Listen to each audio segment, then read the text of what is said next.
Mateus capítulo 8. Graças a Deus. Meus irmãos, nós já estamos chegando aqui na reta final, do capítulo 8 de Mateus. Esse capítulo aqui, ele nos mostrou a divindade, a autoridade de Jesus. Esse capítulo 8 nos mostrou o poder de Deus se manifestando através da pessoa do Senhor Jesus. Inúmeros milagres, inúmeros sinais feitos extraordinários. Amém, irmãos? No último culto, nós lemos quando Jesus colocou à prova aqueles que queriam segui-lo. E Jesus nos mostrou ali que segui-lo não é para os aventureiros. Mas ele nos mostrou que para segui-lo exige ali aquelas 3 condições. Vocês lembram quais eram? Sujeitar-se à sua autoridade, renunciar às próprias vontades e priorizar o reino de Deus. Então, muitas pessoas, quando se deparam com isso, até desanimam da vida cristã. Porque, infelizmente, irmãos, as pessoas, elas não querem se sujeitar à vontade de Deus, porque a vontade de Deus vai contra nós. A maioria das nossas vontades e desejos não estão alinhadas ao que Deus quer. Porque nós somos pecadores, meus irmãos. As pessoas não querem priorizar o reino. As pessoas hoje priorizam um monte de coisa, mas quando o assunto é as coisas de Deus, elas não priorizam. Tem tempo para tudo, pode fazer tudo, mas quando é para Deus, nunca dá, não tem tempo, não consegue. Então, o Senhor Jesus nos ensinou que para segui-lo, nós temos que estar dispostos a se sujeitar à sua autoridade, renunciarmos nossas vidas e priorizar o reino. Bem, essa foi a mensagem da quarta-feira passada. Depois que Jesus ele colocou à prova aqueles que queriam segui-lo, a palavra de Deus vai nos ensinar, irmãos, que Jesus pegou ali os seus discípulos mais próximos, entraram no barco e foram para uma outra margem. Só que mal sabiam aqueles discípulos que eles estavam embarcando para uma das primeiras provas de fé e confiança no Senhor. Porque ali eles enfrentaram uma grande tempestade. Ali a fé deles foi provada. E é isso que nós vamos ler hoje. Amém? Vamos fazer a leitura? Mateus capítulo 8, versículo 23. Todos encontraram? Jesus acalma uma tempestade.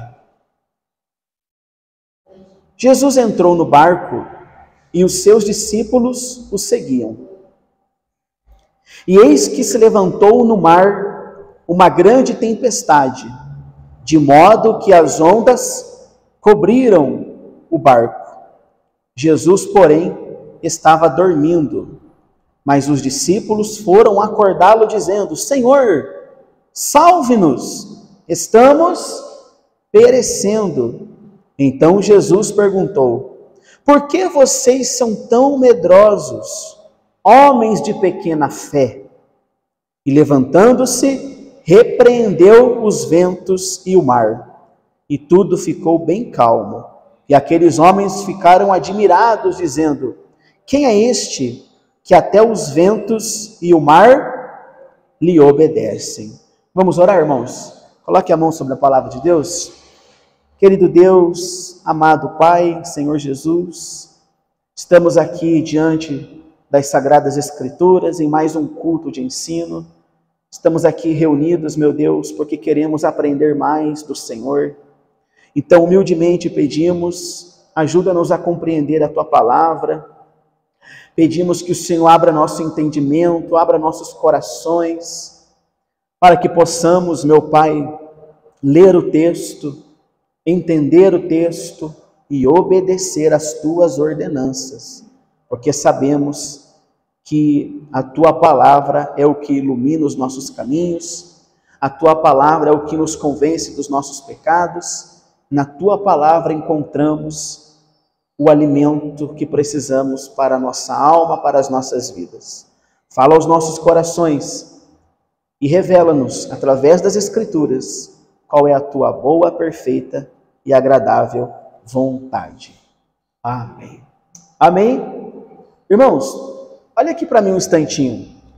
Mateus, que escreveu esse livro aqui que nós estamos estudando, ele não estava no barco. Ele era um discípulo de Jesus, mas ele não estava no barco porque Mateus ainda não tinha sido chamado. Amém, meus irmãos? Aqui, irmãos, era o começo de tudo. Mateus ainda não tinha sido chamado para ser um discípulo de Cristo. O chamado de Mateus, ele vai vir no capítulo 9. Então, esse acontecimento que Mateus está narrando, não foi algo que ele viu acontecer. Foi algo que falaram para ele. E ele foi lá e escreveu. Geralmente, uma história verídica ela é contada por alguém que vivenciou. Mas essa aqui não. Mateus não vivenciou. Muitos dos acontecimentos, a maioria do livro que Mateus escreveu, a maior parte do livro foram acontecimentos que ele viu, que ele presenciou durante o ministério de Jesus. Meus irmãos, mas esse aqui, ele não presenciou. Esse aqui falaram para ele. Irmãos, se ele registrou, é porque com certeza existem aqui lições que eles queriam deixar para todos os que viessem posteriormente a eles. Amém? Vamos ver essas lições? Vamos ler de novo o primeiro versículo, 23. Jesus entrou no barco e os seus discípulos o seguiram. Preste atenção numa coisa. Esse episódio aqui, ele já começa, irmãos, narrando os discípulos fazendo o mínimo que um mestre espera dos seus discípulos, que é segui-lo. Lembra que nós lemos na semana passada? Jesus estava ali pregando e ele falou, vamos atravessar para outra margem. O que os discípulos fizeram? Seguiram ele. Então isso era o mínimo que um discípulo ele tinha que fazer. Agora, por que os discípulos seguiam Jesus, irmãos? O que fazia um discípulo seguir um mestre? O que fazia alguém querer ser discípulo de outro? Ora, primeiro porque ele acreditava que aquele professor, aquele mestre poderia lhe ensinar algo, amém? E o outro objetivo de um discípulo seguir alguém era o desejo de aprender e de querer ser como o seu mestre. E isso só poderia acontecer se seguisse o mestre, senão não teria como. Como que eles iam aprender com Jesus? Como que eles iam ser como Jesus se eles não seguissem Jesus, se eles não andassem com Jesus? Irmãos, Jesus, ele tinha muitos seguidores. Ele tinha mais seguidores do que discípulos. Muitos eram os que seguiam Jesus, mas poucos eram os discípulos. Quem eram os seguidores? Seguidores é aqueles que iam onde Jesus estava, até seguiam ele por algum caminho, estavam ali. Mas discípulos eram aqueles que ouviam os ensinamentos, amém? Obedeciam os ensinamentos e tornavam-se como ele. Esses eram os discípulos. Agora, trazendo isso para os nossos dias, irmãos, assim como muitos seguiam a Jesus, mas nem todos desses muitos eram discípulos, hoje muitas pessoas vêm na igreja, é ou não é verdade? Participam do culto, mas nem todos são cristãos de verdade. Nem todos são de Deus. Muitos fazem parte da igreja visível, mas nem todos estão inseridos na igreja invisível. Você sabia que existe a igreja visível e a igreja invisível? Vocês sabiam disso ou não? O que é a igreja visível? A igreja visível é a igreja institucionalizada. É o grupo de pessoas que se reúne para administrar os sacramentos, para cear, para se reunir, para orar. Isso aqui é a igreja visível, ó. São as pessoas que você consegue ver. Então, muitas pessoas até fazem parte da igreja visível. Congregam, ofertam, participam da ceia, sentam-se na mesa com todos. Mas existe a igreja invisível. Essa é aquela que é formada pelos salvos, pelos eleitos de Deus. E a igreja visível é só o Senhor que conhece. Só o Senhor sabe quem são os membros da igreja invisível. Deu para entender, irmãos? Ou não? Deu para compreender essa questão ou ficou alguma dúvida? Então, assim como Jesus tinha muitos seguidores, mas nem todos eram discípulos, hoje muitos estão na igreja visível. Mas nem todos que estão na igreja visível fazem parte da igreja invisível. Nem todos são de Deus. Nem todos que estão aí dentro dos templos são cristãos. São verdadeiramente pessoas salvas. E os salvos, irmãos, é só o Senhor que conhece. Amém? Nós olhamos aqui uns para os outros e cremos que todos estão o quê? Todos estão salvos. Cremos que todos são de Deus. Mas se estão salvos verdadeiramente, se são de Deus verdadeiramente, é só o Senhor que sabe. Nós não temos como saber. Glória a Deus. Então, o versículo 23 mostra isso. Mostra que Jesus até tinha muitos seguidores, mas nem todos eram discípulos. Então, eles entraram no barco, e o versículo 24 diz assim: eis que se levantou no mar uma grande tempestade, de modo que as ondas cobriam o barco. Jesus, porém, estava como, gente? Dormindo. Olha que coisa interessante, né? Então, Jesus estava ali no barco com os discípulos e se levantou ali uma grande tempestade. Irmãos, nesse versículo aqui, nós temos duas curiosidades. E junto com essas curiosidades, nós temos duas lições importantíssimas. A primeira curiosidade: veja que durante essa travessia, eles foram surpreendidos com uma grande tempestade. Uma tempestade tão forte, mas tão forte, que está dizendo aqui na palavra que as águas faziam o quê? Cobriam o barco. Agora, nessa área que eles estavam ali navegando, ela era uma área conhecida, aquela região era conhecida por isso, por ter ventos fortes, por ter tempestades violentas, por causa da posição geográfica que ela ficava. Essa região, irmãos, que eles estavam navegando, ela ficava localizada em uma depressão de 200 metros abaixo do mar. Ela ficava 200 metros abaixo e ela era rodeada por montanhas. Por essas questões é que ali estava sempre acontecendo isso, tempestades repentinas. Isso era muito comum ali onde eles estavam e isso já era esperado. Essa é a curiosidade. Mas qual é a lição disso? Os discípulos, pelo menos a grande parte deles, não todos, mas a grande parte dos discípulos, eles já eram experientes com essas coisas. Vocês lembram que os discípulos faziam antes de Jesus chamar eles? A grande maioria, pelo menos? O que eles faziam da vida? Fala, gente. Pescadores. Eram pescadores. Pedro era pescador.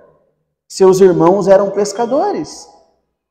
Então eles já estavam acostumados, irmãos, com o mar, com tempestade, com esse tipo de coisa. Ou você acha que pescadores não passam por isso? Então, isso era uma situação que eles já estavam acostumados. Essa tempestade, irmãos, que os discípulos passaram ali com Jesus, não era a primeira tempestade deles. Imagine, a pessoa vivendo anos de pesca. Será que nunca enfrentou uma tempestade no mar? É claro que sim, irmãos. Então, eles já eram experientes. Eles já sabiam como lidar com esse tipo de situação. Eles já tinham ali, Ana, uma certa expertise com relação àquilo. Eles sabiam como lidar. Está dando para entender? Eles já eram experientes. Mas você vê que mesmo com toda a experiência que eles tinham, quando se levantou aquela tempestade, nós vamos ver no texto que eles ficaram apavorados. Apavorados.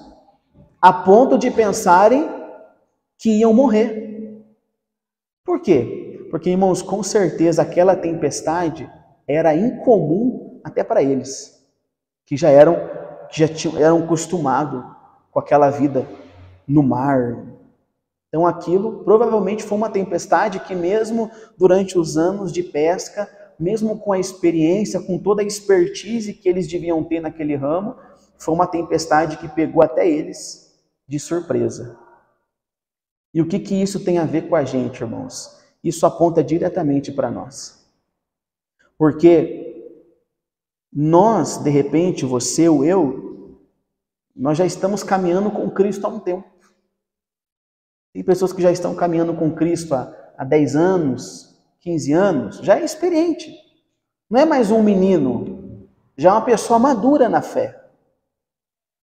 Nós, entre aspas, é como se nós já estivéssemos acostumados com aflições, com lutas, por conta desse tempo de caminhada com Cristo. Né? Já estamos acostumados, sabemos das tempestades. Mas, irmãos, nós sempre vamos passar por lutas, por dificuldades, que muitas vezes pode até nos surpreender. Como aqueles discípulos, mesmo já estando acostumados e sendo experientes no mar, eles passaram por uma tempestade que deixou eles apavorados. Então nós vamos, durante a nossa vida, aqui nesse mundo, irmãos, nós vamos sim passar por lutas que experiência alguma, expertise alguma humana vai poder nos ajudar. Somente a graça de Deus. Somente a misericórdia de Deus. O que a experiência no mar daqueles homens ajudou eles durante aquela tempestade? Se a experiência no mar deles fosse suficiente, eles teriam corrido para pedir socorro para Jesus? Não. Assim somos nós. Assim somos nós, irmãos. Não importa quanto tempo você está caminhando com Cristo. Nós sempre temos que estar cientes que a vida aqui nesse mundo é uma vida de lutas, de tempestades, e terão lutas, terão tempestades que quando nós olharmos, à primeira vista, pode ser que nós venhamos a sentir medo, pode ser que nós venhamos ficar impressionados, mas nós nunca podemos esquecer que o nosso Deus é conosco. O Senhor é com a gente, irmãos. Aqueles discípulos, eles agiram como se Jesus não estivesse com eles ali no barco. Eles ficaram desesperados. Para você ter ideia do desespero, aqui no livro de Mateus não conta esse detalhe, mas se você for ler essa mesma passagem lá no livro de Marcos, sabe o que eles falaram para Jesus? Eles falaram assim para Jesus: Mestre, tu não te importa que nós venhamos a perecer? Aqui eles acordaram Jesus e disseram o quê? Mestre, vamos perecer, vamos morrer. Mas lá em Marcos diz que eles falaram: Mestre, não te importa que nós venhamos perecer? Como não se importa, irmãos? Será que o Senhor Jesus, que chamou cada um deles, não se importava com eles? Será que deixaria eles morrer ali? Mas aí entra uma outra questão, né, irmãos? Muitas vezes nós olhamos aqui para essa passagem e nós julgamos, né, os discípulos. Você já deve ter ouvido pregadores pregar dessa forma, dizendo que eles não tiveram fé, que não precisavam se desesperar porque Jesus estava no barco, dizendo que eles foram fracos na fé deles. Então muitas pessoas acabam até julgando. Ora, para quê? Para que desesperar se Jesus está no barco? Mas, irmãos, honestamente, se nós estivéssemos lá, nós íamos agir da mesma forma. Nós íamos nos desesperar. Nós íamos também. É só nós olharmos para a nossa vida. Quando se levanta umas lutas, umas tempestades meio pesadas, como é que nós ficamos? Nós vamos falar sobre isso mais para frente. Mas que Deus tenha misericórdia de nós, né, irmãos? que o Senhor tenha misericórdia de nós. Se nós estivéssemos lá, nós iríamos agir da mesma forma, com desespero. Amém? Então essa é a primeira curiosidade. Aquela região, já acontecia aquilo, os discípulos já eram acostumados com aquilo, mas aquela tempestade deixou eles apavorados. Nem toda experiência, nem toda expertise que eles tinham ajudaram eles naquela hora. E assim somos nós. Vamos sim, estamos sujeitos a passar por algumas lutas e nem toda experiência de caminhada cristã vai nos ajudar.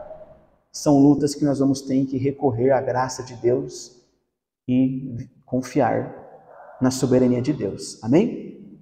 A segunda curiosidade é a seguinte: Jesus estava dormindo em meio a uma grande tempestade. O que tem de curioso nisso? Aqui não diz, mas lá em Mateus, porque em Mateus o texto está mais detalhado. Aqui só diz que Jesus estava dormindo. Mas lá em Mateus diz que Jesus ele estava dormindo na popa do barco. O que é a popa do barco? A popa do barco, irmãos, é uma parte do barco, uma estrutura que ela é projetada para manter o equilíbrio e a estabilidade da embarcação. É a única parte do barco, ela é projetada para isso, para manter o equilíbrio e a estabilidade da embarcação, mesmo nas águas mais agitadas. E era exatamente onde Jesus estava dormindo, na parte do barco onde mantinha o equilíbrio, onde mantinha a estabilidade. O que isso tem a ver conosco? É onde nós devemos estar, irmãos. É onde nós devemos estar. Deixa eu fazer uma pergunta para você. Deixa eu pegar licença aqui para abrir uma alegoria no texto. Espiritualmente falando, onde é a nossa popa do barco? Quem é a nossa popa do barco? É Cristo, irmãos. Cristo é a popa do barco. Cristo é onde nós temos que estar, porque é Ele que vai nos sustentar em meio às tempestades. É em Cristo que nós encontramos o equilíbrio para nos manter firme, a estabilidade para nós não sermos abalados. Não é essa a função da popa? Não expliquei para vocês? A função da popa no barco era essa. Ela ficava bem no meio, só que embaixo, e ali era onde mantinha a estabilidade. Era ali. Então, espiritualizando a coisa, é como se Cristo fosse a nossa popa. Aí quando se levantam as tempestades, as lutas, esses ventos fortes, se nós estamos em Cristo, então nós temos equilíbrio, nós ficamos ali firmes, sem sermos abalados. Por que quando vêm as tempestades, as pessoas se desesperam? Porque não estão em Cristo, irmãos. Quem está em Cristo, não estou dizendo que a pessoa não vai sentir medo. Não seríamos humanos se não sentíssemos, não é verdade? Não estou dizendo que não vai ter situações que a gente vai se preocupar. Mas nós não vamos deixar o desespero e o medo tomar conta da nossa vida, porque nós estamos em Cristo. A tempestade com menos solta, as águas passando por cima do barco, mas Jesus estava lá na popa, dormindo, em paz. Porque lá na popa tinha o quê? Equilíbrio, a estabilidade da navegação.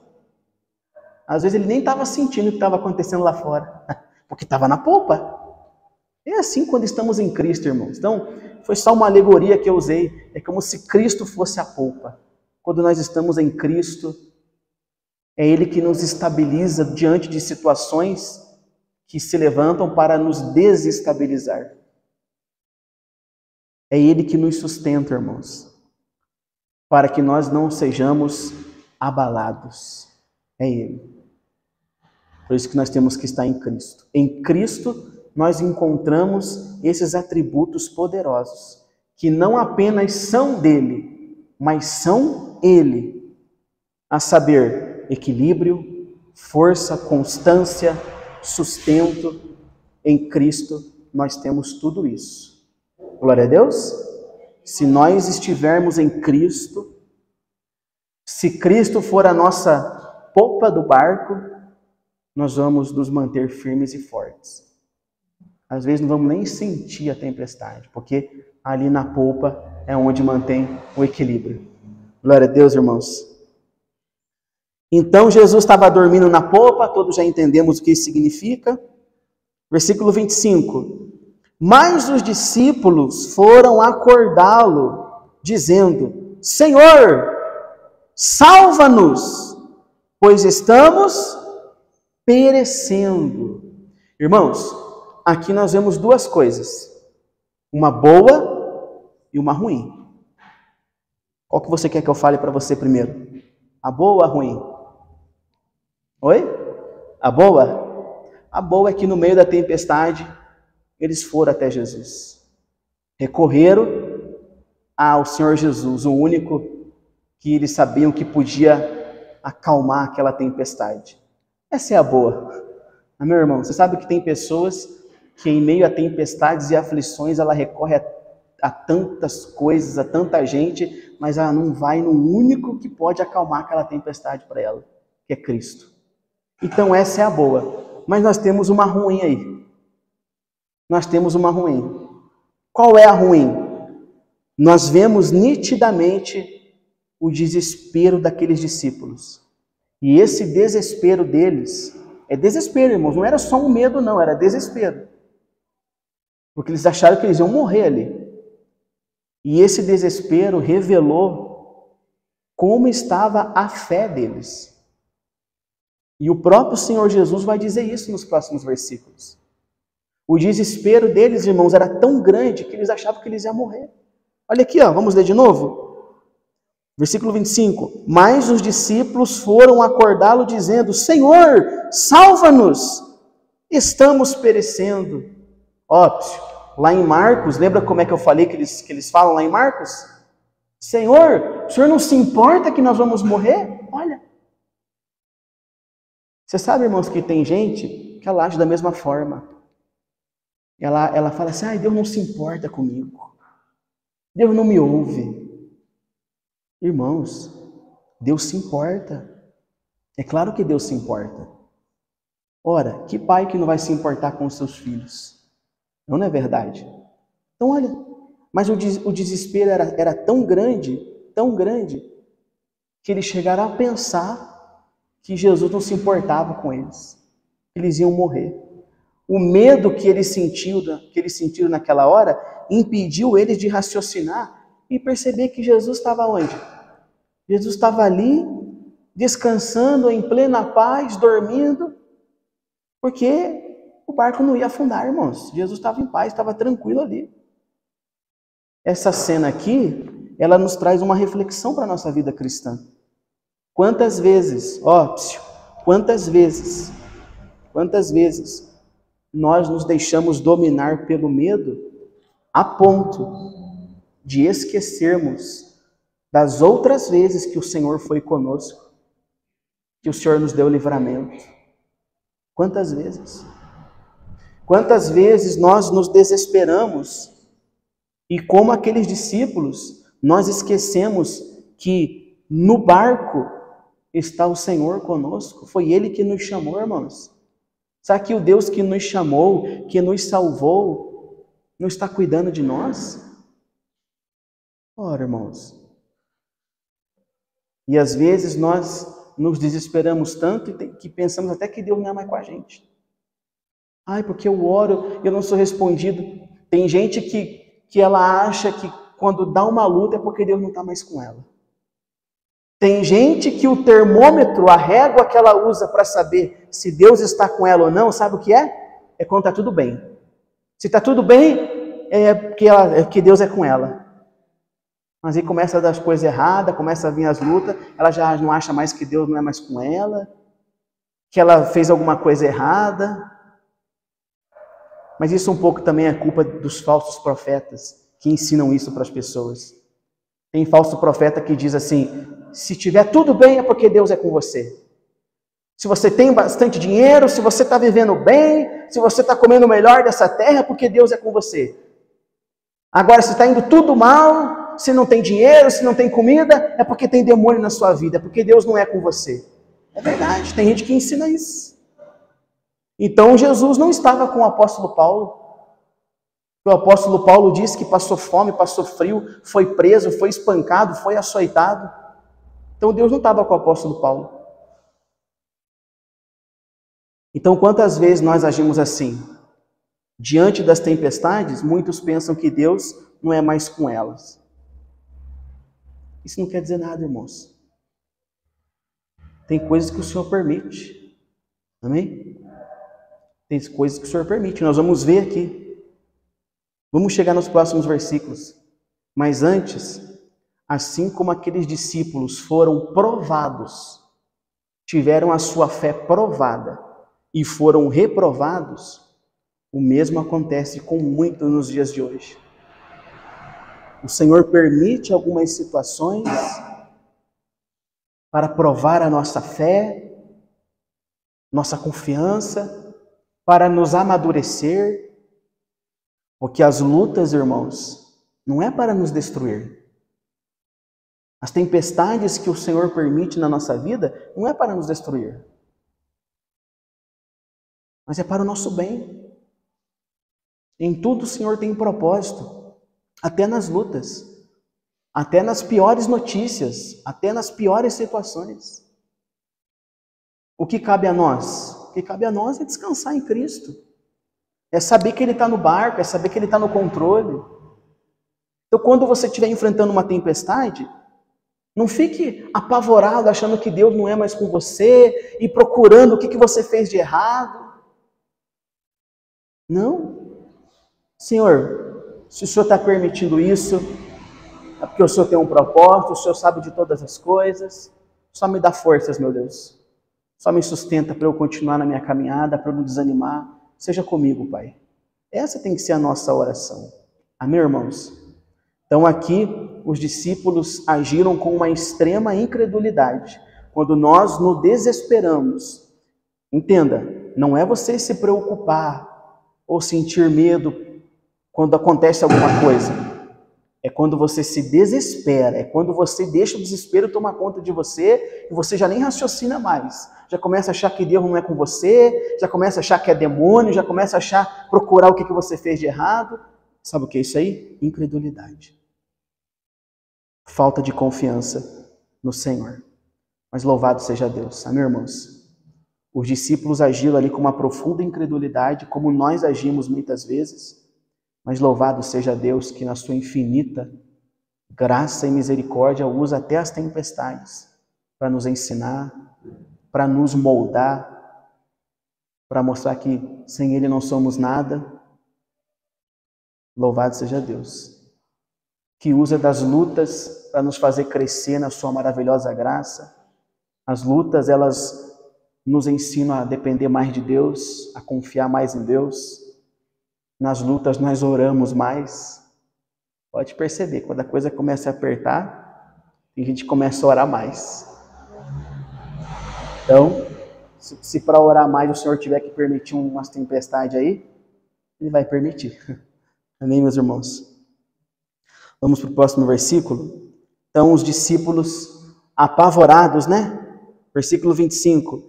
Mas os discípulos foram acordados dizendo: Senhor, salva-nos, estamos perecendo. Então Jesus perguntou, olha a pergunta de Jesus: por que vocês são tão medrosos, homens de pequena fé? E levantando-se, repreendeu os ventos e o mar. E tudo ficou como, irmãos? Bem calminho, glória a Deus. Quando o Senhor Ele age, irmãos, tudo fica bem calminho. Amém? Mas óbvio, o que Jesus fez antes de repreender o mar? O que Ele fez? Vamos ler de novo? Versículo 26. Então Jesus perguntou: por que vocês estão tão medrosos, homens de pequena fé? O que Jesus fez? Jesus até resolveu a situação, até acalmou o mar, Mas o que ele fez antes? Ele exortou os discípulos. Antes de acalmar o mar, ele fez uma exortação. Que vocês são tão medrosos, homens de pequena fé. Essa chamada do Senhor Jesus, o que ela mostra? Ela mostra que ele esperava uma reação diferente deles. Ele esperava uma reação de fé, de confiança, e não de desespero total. É o que o Senhor espera de nós, irmãos. O que o Senhor espera de mim diante de uma luta? Ele espera de mim confiança que Ele é soberano, que Ele está no controle, que Ele sabe de todas as coisas. Mas você sabe que não é essa a reação de muitos e até a nossa. Muitas vezes a reação é desespero total. Irmãos, nós somos pecadores. Nós somos falhos, nós somos fracos. É normal o medo. É normal a preocupação. Mas veja, nós somos de Deus e diante de uma notícia ruim, de um acontecimento, é normal nos preocuparmos e a primeiro tempo ficarmos, meu Deus, e agora? É normal, isso é totalmente normal. O que não é normal é continuar assim. Até podemos ter essa reação, mas logo trazemos novamente o nosso coração ao sossego. Trazemos o nosso coração ao sossego, à confiança, respiramos e falamos, o Senhor sabe de todas as coisas. Amém? Então, é normal sentir o medo, é normal esse tipo de reação, mas não é normal isso tomar conta de você. Ora, cadê a sua fé no Senhor? Cadê a sua confiança que Ele está no controle? Não podemos nos deixar levar pelo desespero. Aqui eles demonstraram uma grande falta de confiança no Senhor. Meu irmão, o Senhor disse, por que vocês têm medo, homens de pequena fé? Irmãos, quando Jesus disse assim, homens de pequena fé, esse pequena fé, Ana Cristina, ele não está falando de tamanho da fé. Não é que ele está falando que a fé deles era pequena e a fé dele era maior. Não. Não existe a tua fé maior que a minha. Eu vou explicar isso aqui para vocês. Porque tem muita gente que diz isso. Tem gente que às vezes procura, a gente fala assim, pastor, o senhor pode orar por mim? Porque o senhor tem mais fé que eu. A sua fé é maior que a minha. Não, a minha fé não é maior que a sua. De repente a sua fé é até maior que a minha. Esse homens de pequena fé, aqui Jesus está se referindo à qualidade da fé, não ao tamanho da fé. Porque a fé é uma só, irmãos. Mas aqui Jesus está falando da qualidade da fé. O que Jesus ele espera de nós? Ele espera de nós uma fé pura. Ele espera de nós uma fé que está somente nele. Jesus espera de nós uma fé que está no cuidado dele, que nós tenhamos fé que ele está cuidando, que nós tenhamos fé que ele está no controle. Essa é a fé que ele espera de nós e foi essa fé que os discípulos não tiveram. Fé no cuidado, fé na soberania. Amém? O Senhor, aquele negócio de, não, determina, usa a fé. Está passando um problema? Determina que esse problema vai ter um fim. Usa a fé para dar um fim a esse problema. Não. Isso não é fé. Isso não tem nada a ver com fé, irmãos. O que é a maior demonstração de fé? Eu, diante de uma doença, dizer assim, eu determino que essa doença vai embora, ou eu, diante de uma doença, dizer assim, Senhor, seja feita a tua vontade. Quem está demonstrando mais fé? Quem diz, Senhor, seja feita a tua vontade. Porque crê na soberania de Deus. Porque crê que o Senhor está no controle. Então, quando você começa a determinar, declarar, você não está usando a fé. Pelo contrário, ao invés de você confiar na vontade de Deus, você está determinando, decretando o que Deus tem que fazer. Você quer a tua vontade, você não quer a vontade de Deus. Então, a fé que o Senhor espera de nós é uma fé pura, genuína, que está somente nele, está apoiado nos cuidados dele. Amém, meus irmãos? Após essa exortação, Jesus vai lá e acalma a tempestade. Glória a Deus, que bênção. Que graça, irmãos, isso é graça. Isso é graça. Ele viu os discípulos incrédulos, ele viu todos eles tomados pelo medo, ele viu que que eles não estavam crendo, mesmo assim o que ele fez? Acalmou a tempestade. Isso é graça, irmãos. Isso é graça. É assim que o nosso Deus age. O nosso Deus, ele age exatamente assim, irmãos. Ele não nos priva das tempestades, mas ele está conosco lá nas tempestades. Nosso Deus age dessa forma. O nosso Deus, ele não nos priva de dias maus, ele não nos priva de dias difíceis, mas ele não nos desampara nos dias maus. Ele não nos desampara, ele até permite nós passarmos, mas ele não nos deixa, ele não nos desampara. Ele sempre está conosco. Amém, meus irmãos? Nós só temos que crer. Nós só temos que crer. Glória a Deus. Vamos confiar no nosso Deus. Vamos confiar que ele está ali. Está no controle. Amém? E aí, essa passagem, esse episódio, ele termina com os discípulos admirados, né?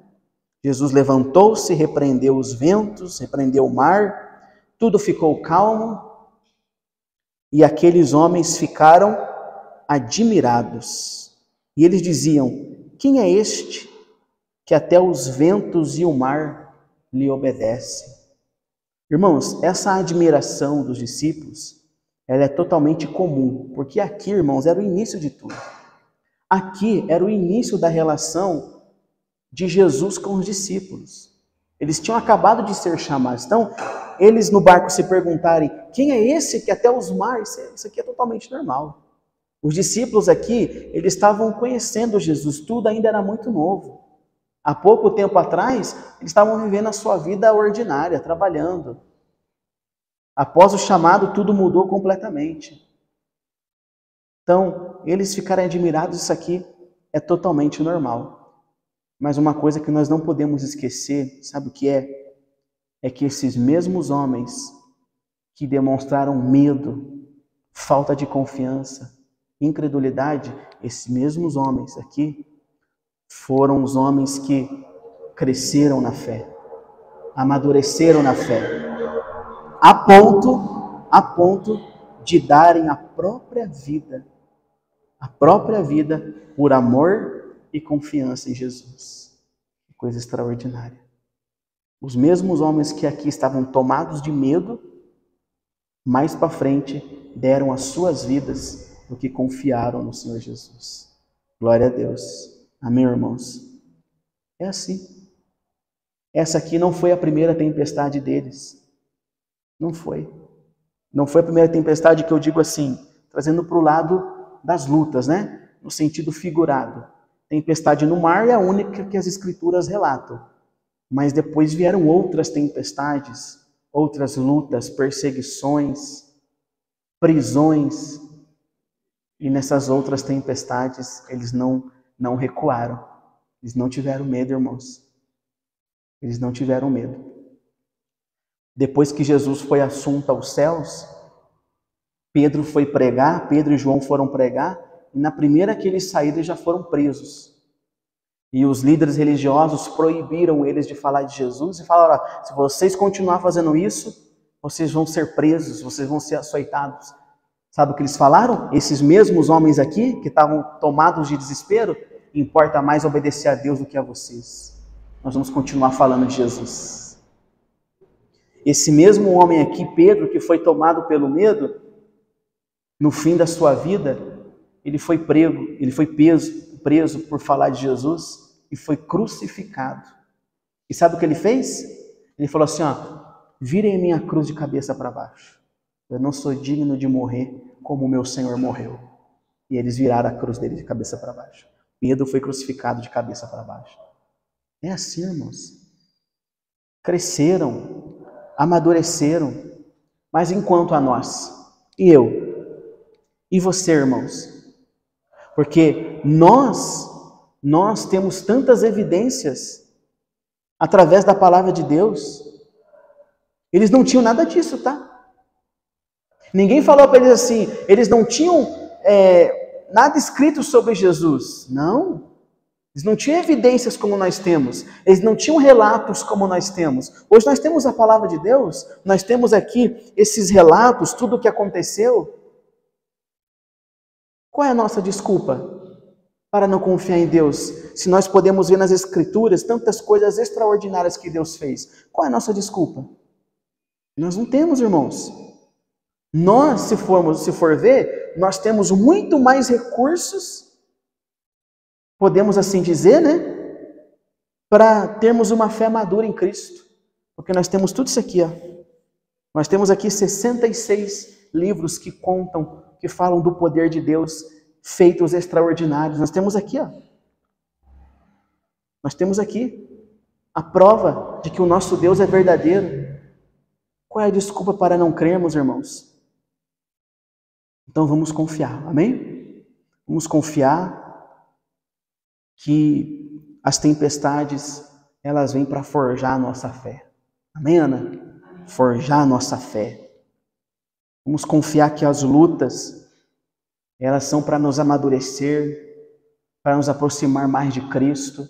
Ninguém quer passar por lutas, irmãos. Quando nós pregamos assim, a impressão que dá é que nós somos adeptos a sofrimento. Nós não somos. Eu não gosto de sofrer. Você gosta de sofrer? Eu não gosto de sofrer. Eu não gosto de sofrer, mas é incoerente você não querer sofrer num mundo onde o teu mestre foi crucificado. É incoerente. Vamos sofrer. Amém? Vamos sofrer. Por Cristo vale a pena a gente sofrer. Glória a Deus. Assim como foi com os nossos irmãos na igreja primitiva, que eram devorados por leões. Já pensou? Soltarem uns 3 leões aqui dentro para comer nós? Já pensou? Irmãos, você sabe o que faziam? Sabe o que Nero fazia? Eles pegavam os cristãos e jogavam para ser comido por leões. E os cristãos ficavam lá louvando, adorando. Existe um filme chamado Quo Vadis. Acho que é assim que se pronuncia, Quo Vadis. Esse filme é extraordinário, que mostra bem essa época das arenas. Nós não temos ninguém querendo jogar nós para os leões. Quer dizer, às vezes até tem, né? Mas não pode. Olha os nossos irmãos. Eram colocados em estacas. Eram colocados em estacas e tacavam fogo neles para iluminar as ruas da cidade. E sabe o que acontecia? Eles ficavam louvando até não conseguir mais. Aí, um era pregado aqui, você começava a louvar. Aí quando esse aqui morria, desfalecia, o que estava do lado começava a louvar. E olha a história da igreja. Não negavam a fé. E hoje, qualquer coisinha, nós murmuramos, nós reclamamos. Ai, Deus não é comigo. Ai, estou tão desanimada. Ai, estou tão triste. Acho que eu não vou mais na igreja. Que geração Nutella de crente que nós somos, irmãos. Que geração Nutella de crentes que nós somos. Eu me incluo nisso. Eu me incluo nisso. Quando eu vejo a fé desses irmãos do passado, eu sinto vergonha do crente que eu sou. Quando eu penso no cristão que eu deveria ser, eu sinto vergonha desse que eu sou. Mas a graça de Deus está conosco. Amém, irmãos? Como foi com os discípulos, que seja conosco. Que as lutas, que as provações e que as tempestades sejam para amadurecer, para nos fazer crescer na fé. Glória a Deus. Pastor, são muitas lutas, vamos em frente. No mundo tereis aflições. Jesus disse, nós não somos desavisados. Ele disse, mas também ele disse, tem bom ânimo. Eu venci o mundo. Então em Cristo nós também vencemos. Glória a Deus. Vamos orar, irmãos? Fique de pé, por gentileza.